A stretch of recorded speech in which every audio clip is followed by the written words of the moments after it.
शनि दशा पड़िथिले जानिबा किपरि। नमस्कार बंधुगण, मु स्वागत करुछि आम यूट्यूब चैनल ओडिया ट्रेंड को। बंधुगण, आजिर भिडियो रे आमे आपण मानंकु जणाइबु शनि दशा पड़िले जानिबे किपरि। बंधुगण, भगवान शनिदेवंकु जणे न्याय प्रिय देवता बोली कुहा जाई थाए। तांकु न्यायाधीश उपाधि मध्य दिया जाइछि। शनिंकर स्थिति जोगु व्यक्ति उपरे गभीर प्रभाव पड़ी थाए। जदि जातकरे शनिंकर स्थिति अशुभ होई थाए ताहले एही कारणरू व्यक्ति को निजर जीवन रे अशुभ फलर प्राप्ति होई थाए।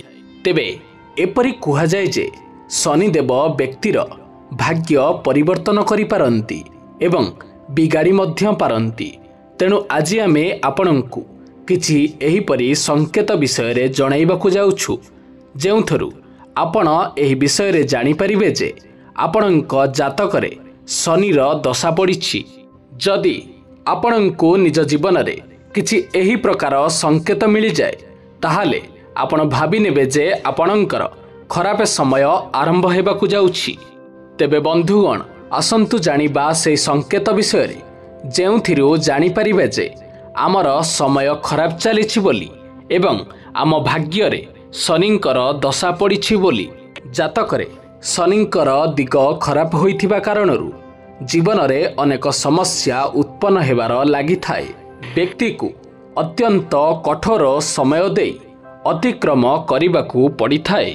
बंधुगण, प्रथम संकेतटी हेउछि अनेक थर एपरि होई थाए जे जोता बा चपल बारंबार छिड़ी जाए बा बारंबार हजि जिबार लागि थाए। जदि आपणक सहित एहीपरि बारंबार हेउछि, एही कथा प्रति इशारा करि थाए जे आपणकर जातकरे शनिंकर स्थिति खराब रहिछि।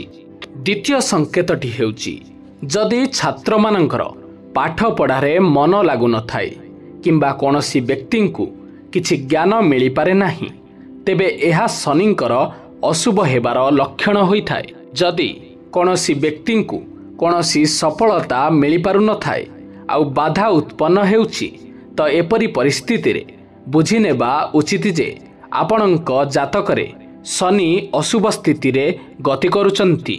तृतीय संकेतटी हेउछि अनेक थर एमिति होई थाए कार्य करिबा परे शरीर रे थकापण एवं चेहरा रे उदास उन्नाद देखिबाकू मिली थाए। बंधुगण, जदि आपणक चेहरार सर्वदा एई थकापण एवं उन्नाद देखिबा पाई मिले तेबे आपणंकु बुझीजिबा उचित जे आपणंक जातकरे शनिंकर स्थिति खराब चलिछि। आपण प्रभु शनिदेवंक दशा भोग करुचंती। चतुर्थ संकेतटी हेउछि जदि कोनोसी जातकरे शनि अशुभ होई थाए तो सेही कारणरू से व्यक्तिंकर उपरे सर्वदा आलस्य घेरी रही थाए। अर्थात व्यक्ति अत्यंत अलसुआ होई जाए एवं से निज कार्य मध्य मन लगाई पारे नाही। व्यक्ति कोनोसी क्षेत्र रे सफलता पाई पारे नाही। बंधुगण, पंचम संकेतटी हेउछि जदि आपण गृह संबंधित कार्य करुछंती एवं घर निर्माण रे कोनोसी प्रकार अशुभ घटुची, तेबे एपरि परिस्थिति रे मध्य एही संकेत शनिंकर अशुभ हेबार दिग आड़कू दर्शाई थाए। षष्ठ संकेतटी हेउछि जदि कोनोसी जातकरे शनि अशुभ स्थिति रे रहिचंती तेबे व्यक्ति सर्वदा खराब स्थिति रे चली थाए। ताकू निशा करिबार इच्छा सबुबेले लागि रही थाए एवं तांक मनरे सर्वदा खराब चिंताधारा ही उत्पन्न होई थाए। बंधुगण, सप्तम संकेतटी हेउछि शनिंकर स्थिति खराब थिबा कारणरू व्यक्ति को धनहानिर सामना करिबाकू पड़ी थाए। एपरि मध्य होई थाए जे व्यक्ति संचय करिथिबा धन पुंजी मध्य धीरे धीरे नष्ट होई जाए। व्यक्ति को शारीरिक रोग सबुबेले लागि रही थाए। व्यक्तिर शरीर अत्यंत दुर्बल हेबार लागि थाए।